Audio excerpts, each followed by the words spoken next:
বাইতুল্লাহ শরীফের নির্মাণ ইতিহাস থেকে আমি শুরু করতে চাই, একেবারে গোড়া থেকে।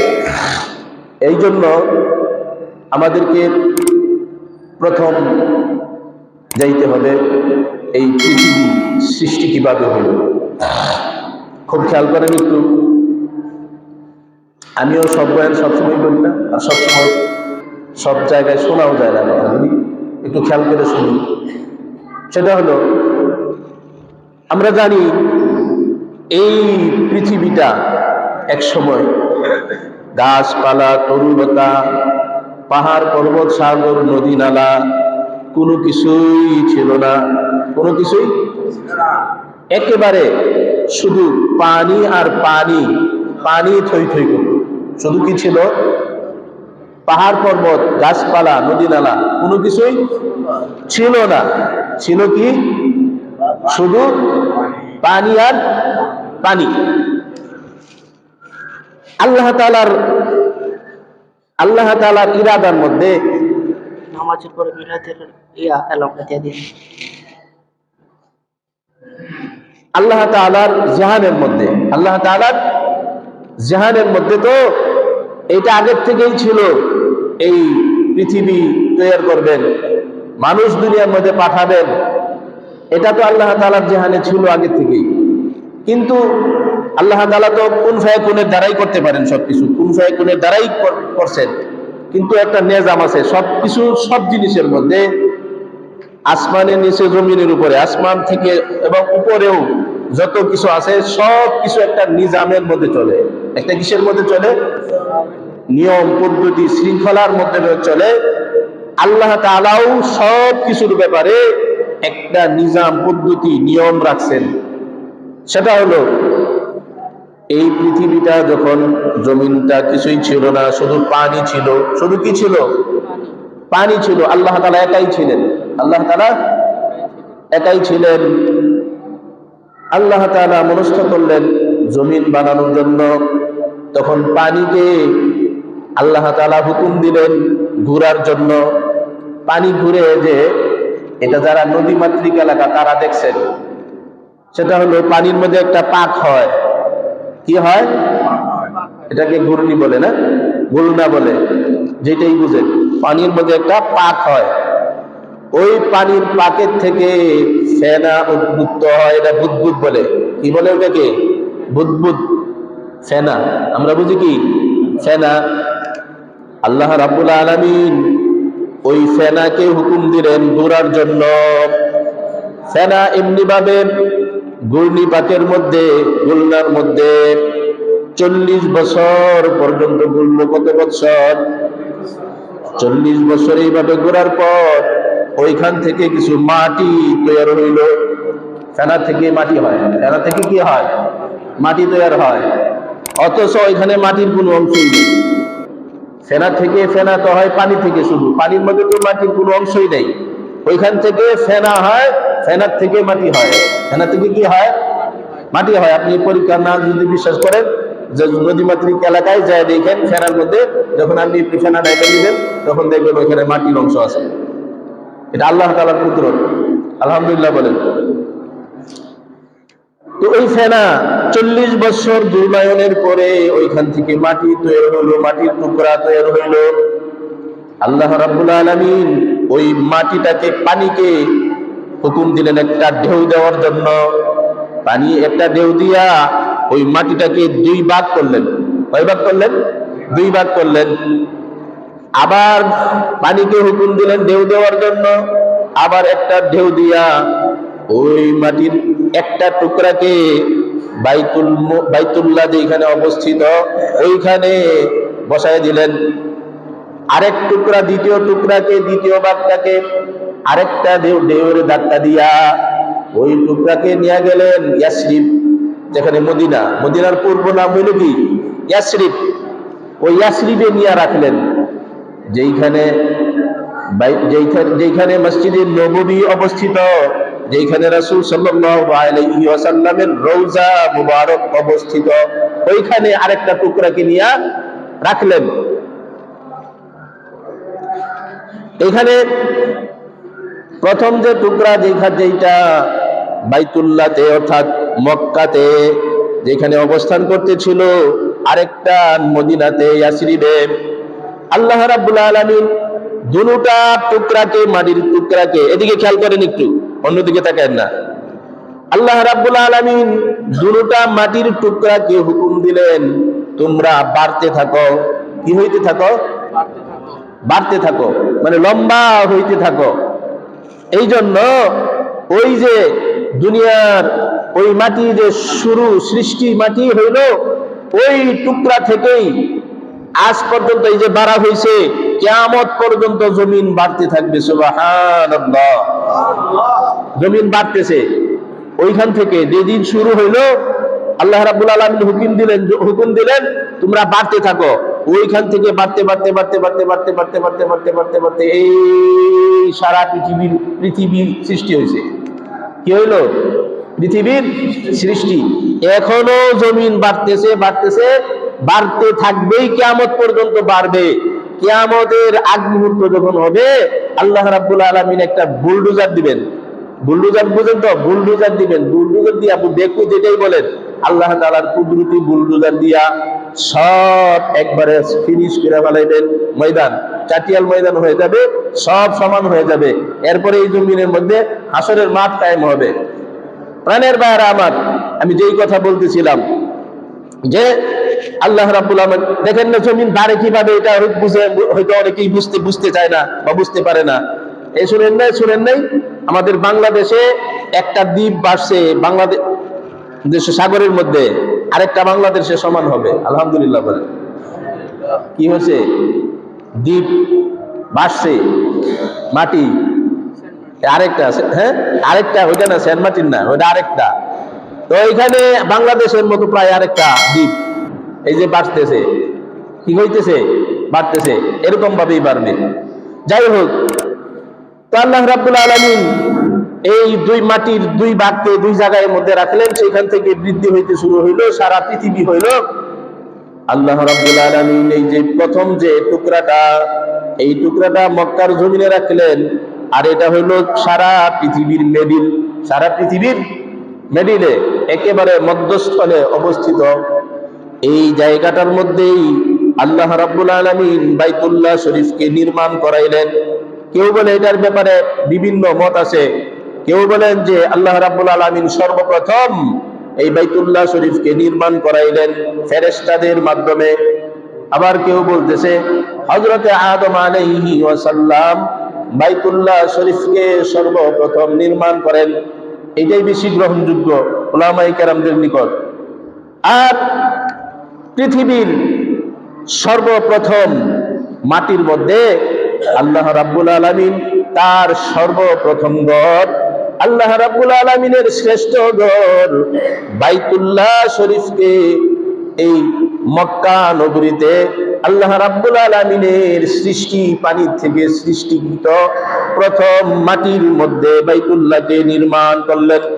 আল্লাহ তাআলার সৃষ্টিকৃত প্রথম মাটির মধ্যে আল্লাহ রাব্বুল আলামিনের সর্বপ্রথম ঘর, সর্বশ্রেষ্ঠ ঘর, পৃথিবীর সর্বশ্রেষ্ঠ ঘর, পৃথিবীর সর্বশ্রেষ্ঠ উপাসনালয় এবং পৃথিবীর সর্বপ্রথম উপাসনালয়। মুফাসসিরিনে কিরাম বলেন যে এই ঘর সর্বপ্রথম ঘর। এই বাইতুল্লাহর আগে পৃথিবীর মধ্যে আর কোনো ঘর ছিল না, কারণ এই বাইতুল্লাহ হযরতে আদম আলাইহিস সালাম নির্মাণ করছেন। আদম আলাইহিস সালাম তো ছিলেন আল্লাহ তাআলার প্রথম নবী। তিনি আল্লাহর ঘর নির্মাণের আগে নিজের ঘর তৈরি করবেন, এটা হইতে পারে না। আপনারা এগুলি জানেন। আল্লাহ তাআলা হাওয়া আলাইহিস সালাম এবং আদম আলাইহিস সালামকে দুই জায়গার মধ্যে রাখছেন। তারপরে যাইয়া ওই আরাফাতের ময়দানে যাইয়া তারা দুইজন একত্রিত হইছেন। ওইখান থেকে এইখানে আইসা তারপরে আল্লাহ তাআলার নির্দেশ মতো বাইতুল্লাহ শরীফকে নির্মাণ করছেন। প্রাণের ভাইয়েরা আমার, এই বাইতুল্লাহ শরীফ নূহ আলাইহিস সালামের প্লাবনের সময় একেবারেই ধ্বংস হয়ে যায়, মাটির নিচে চাপা পড়ে যায়। তারপরে আল্লাহ রাব্বুল আলামিন হযরতে ইব্রাহিম আলাইহিস সালাম এবং ইসমাঈল আলাইহিস সালামকে নির্দেশ দিলেন কাবা ঘর শরীফকে পূর্ণ সংস্কার করার জন্য, পূর্ণ নির্মাণ করার জন্য।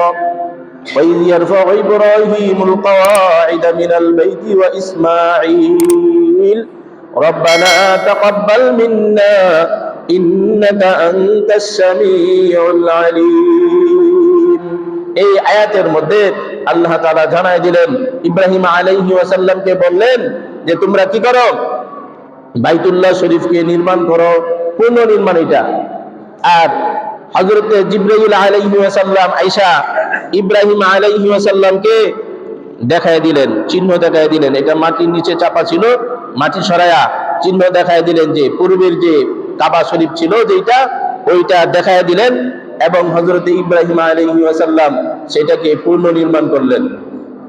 প্রাণের ভাইয়েরা আমার, এরপরে বহুদিন চলে গেল। রাসূলুল্লাহ সাল্লাল্লাহু আলাইহি ওয়াসাল্লামের বয়স যখন 35 বছর, তখন আবার এই বাইতুল্লাহকে, এর আগেও নির্মাণ হয়েছে, নষ্ট হয়ে গেছে, আবার নির্মাণ করছে। রাসূল সাল্লাল্লাহু আলাইহি ওয়াসাল্লামের বয়স যখন 35 বছর, তখন মক্কার কুফফারেরা, মুশরিকিরা, তারা তো মক্কা শরীফকে, বাইতুল্লাহকে সম্মান করতো আগের থেকেই। এই জন্য তারা আবার এটাকে পুনর্নির্মাণ করলো। তারা যখন ওই সময় পুনর্নির্মাণ করে, নির্মাণ করার সময় তারা সবাই প্রতিজ্ঞা করলো যে এই কাবা শরীফ যে আমরা নির্মাণ করব, এর মধ্যে কোনো হারাম টাকা, হারাম বস্তু, মানে হারাম কোনো, অবৈধ কোনো টাকা আমরা এটার মধ্যে লাগাবো না। সুতরাং তারা তাদের সম্পদ যেগুলি হালাল ছিল, বৈধ সম্পদ থেকে তারা এখানে খরচ করলো, কাবা ঘরকে নির্মাণ করলো। হালাল টাকা যেগুলি ছিল তাদের টাকা শেষ, এখন আর টাকা নাই, এখন আর সংকুলন হয় না। ইব্রাহিম আলাইহিস সালাম যেই কাবা নির্মাণ করছিলেন, ওইটার মধ্যে 2টা দরওয়াজা ছিল। কয়টা? এখন আছে বাইতুল্লাহ শরীফের মধ্যে, মূল যে বাইতুল্লাহ শরীফ, ওইটার মধ্যে 1টা দরজা। হাজী সাহেব যারা, তারা বলতে পারবো কয়টা দরজা? 1টা দরজা। কিন্তু ইব্রাহিম আলাইহিস সালামের সময় 2টা দরজা ছিল। কয়টা দরজা ছিল? 2টা। ওই সময় যখন মক্কার কুফফারেরা যখন নির্মাণ করলো, পূর্ণ নির্মাণ করার সময়, তারা হাতিম যে আছে, কাবার মধ্যে একটা জায়গার নাম আছে হাতিম, ওই জায়গাটা বাদ দিল, কারণ টাকা নাই, এজন্য বাদ দিয়া, এই অংশটাকে বাদ দিয়া তারা নির্মাণ করলো। যাই হোক, এরপরে আরো নির্মাণ হয়েছে, পুনঃসংস্কার হয়েছে। তো আমি যেই কথা বলতেছিলাম, আল্লাহ রাব্বুল আলামিন এই বাইতুল্লাহ শরীফকে আমাদের জন্য নির্মাণ করলেন। আর এই বাইতুল্লাহর হজ করার জন্য ওয়াজিন বিন নাসি ফিন নাসি বিল হজ্জি ইয়াতুকা রিজালান ওয়া আলা কুল্লি যামিরিন ইয়াতুনা বিল হজ্জি, এই আয়াতের মধ্যে আল্লাহ রাব্বুল আলামিন জানায় দিলেন যে হে ইব্রাহিম, আপনি লোকদেরকে জানায় দেন, ঘোষণা করিয়া দেন, তারা যেন এই বাইতুল্লাহ শরীফের তাওয়াফ করে, বাইতুল্লাহ শরীফের হজ করতে আসে। এই জন্য ওই সময় থেকেই সারা পৃথিবী থেকে লাখো লাখো লোক সবসময়, বিশেষ করে হজ্জের সময়, বাইতুল্লাহ শরীফের হজ করার জন্য আসে, তাওয়াফ করার জন্য আসে। আল্লাহ রাব্বুল আলামিন এই সূরা আলে ইমরানের 96 নম্বর আয়াতের মধ্যে বলেন, ইন্না আউওয়ালা বাইতি উযিআ লিন-নাস লিল্লাযী বিবাক্কাতা মুবারাকাও ওয়া হুদাল লিল আলামিন।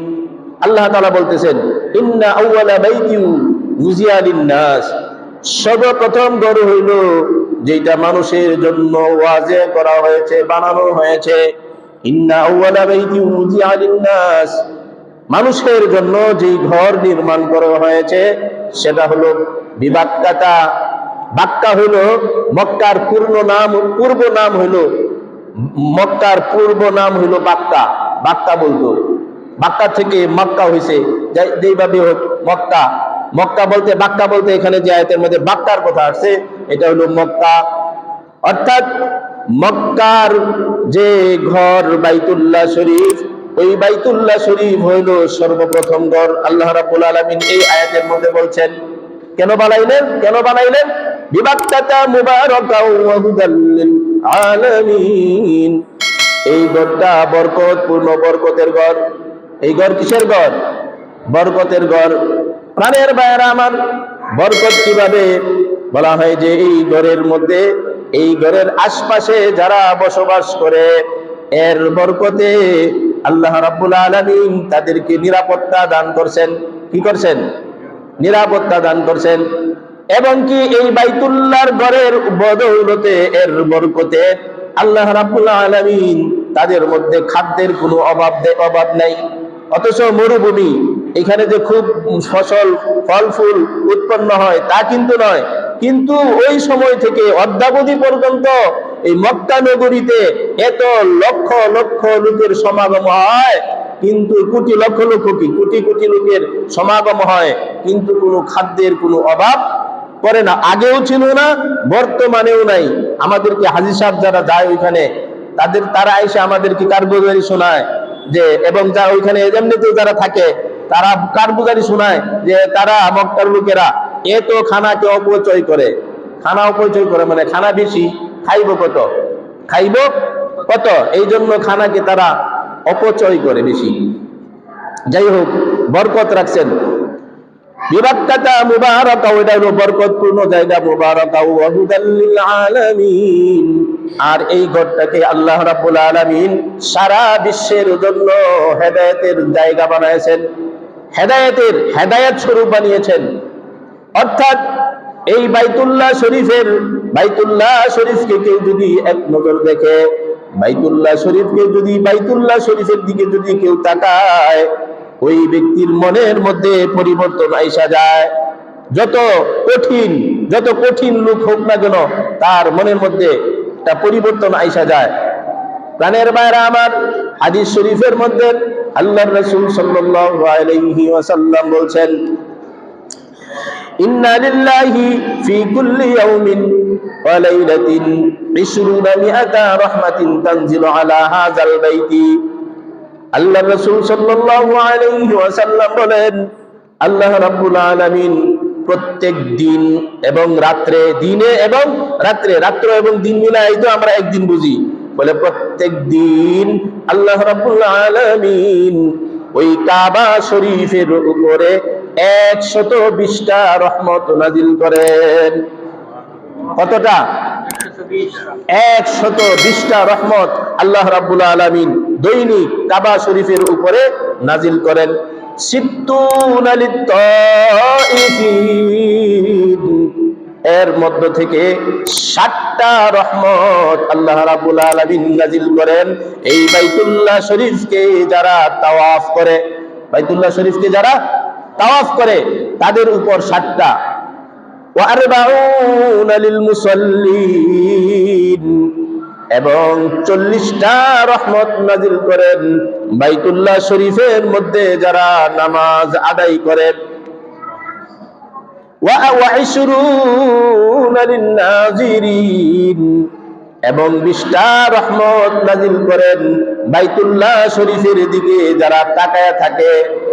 ও বাবা, বাইতুল্লাহ শরীফের মধ্যে, বাইতুল্লাহ শরীফের দিকে তাকাইলে বাইতুল্লাহ শরীফের কি যে আকর্ষণ, বাইতুল্লাহ শরীফের দিকে তাকাইলে যে কি মজা।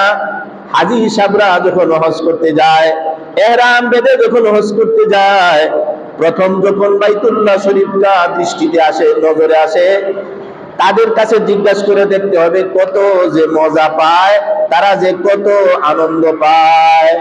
কথা বুঝছেন? কত যে মজা, বাইতুল্লাহ শরীফ দেখার মধ্যে যে কত আনন্দ, এইটা যারা হজ করছে, যারা গিয়ে দেখছে, তারাই একমাত্র বুঝতে পারবে। আপনাদেরকে আমি ওয়াজ করে বুঝাইতে পারবো না। প্রাণের ভাইয়ার আমার, তাহলে এই হাদিস থেকে আমরা কি বুঝতে পাইলাম? 120টা রহমত দৈনিক সবসময় নাজিল হইতেছে। প্রাণের ভাইয়ারা আমার, শুধু তাই না, রাসূলুল্লাহ সাল্লাল্লাহু আলাইহি ওয়াসাল্লাম অন্য হাদিসের মধ্যে বলেছেন, কোন ব্যক্তি যদি তার ঘরের মধ্যে বাসগৃহের মধ্যে নামাজ পড়ে, তাহলে এক নামাজে 1 রাকাতের 1 সওয়াব পাবে। কোন ব্যক্তি যদি এমনি মসজিদে মসজিদের মধ্যে নামাজ পড়ে, তাহলে 1 রাকাতে 25 গুণ বেশি সওয়াব পাবে। কত গুণ? 25 গুণ বেশি সওয়াব। সুবহানাল্লাহ। প্রাণের ভাইরা আমার, শুধু তাই না, রাসূলুল্লাহ সাল্লাল্লাহু আলাইহি ওয়াসাল্লাম বলেন, কোন ব্যক্তি যদি জামে মসজিদের মধ্যে নামাজ পড়ে, ওই ব্যক্তির আমল নামার মধ্যে আল্লাহ রাব্বুল আলামিন 500 গুণ নেকি লিখিয়া দিবেন। কত গুণ? 500 গুণ। আর কোন ব্যক্তি যদি বাইতুল মুকাদ্দাসের মধ্যে নামাজ পড়ে, তাহলে ওই ব্যক্তির আমল নামার মধ্যে 1000 গুণ সওয়াব তার আমল নামার মধ্যে দেখিয়ে দিবেন। কত হাজার? 1000। কেউ কেউ বলছে 50,000। প্রাণের ভাইয়ারা আমার, তারপরে রাসূল